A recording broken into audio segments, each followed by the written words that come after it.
Hello guys, আমি জাহিদুল ইসলাম আবারও নতুন একটা ভিডিও নিয়ে চলে আসলাম। সো বেশি দেরি না করে শুরু করা যাক। তুর্য গল্প পার্ট 4।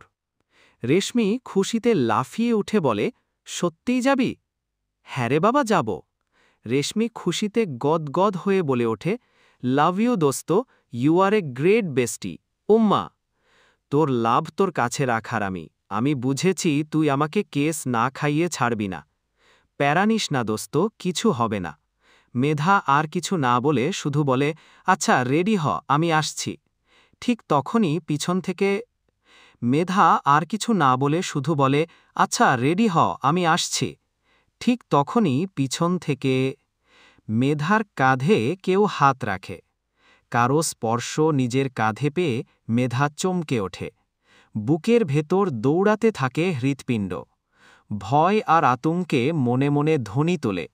মনে মনে আল্লাহ আল্লাহ করে ধীরে ধীরে পিছনে ফিরে তাকায় মেধা।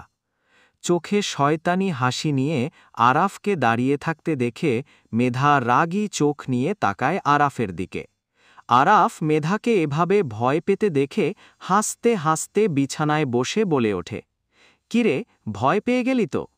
মেধা ফোনটা টেবিলে রেখে আরাফের দিকে তেড়ে গিয়ে বলে ওঠে, এই জিরাফের বংশধর, এভাবে কেউ কাউকে ভয় দেখায়? আরেকটু হলে আমার হার্ট অ্যাটাক হয়ে যাচ্ছিল। মেধার কথা শুনে আরাফ আবার হাসতে শুরু করে। হাসতে হাসতে বিছানায় গড়াগড়ি খাচ্ছে এক প্রকার।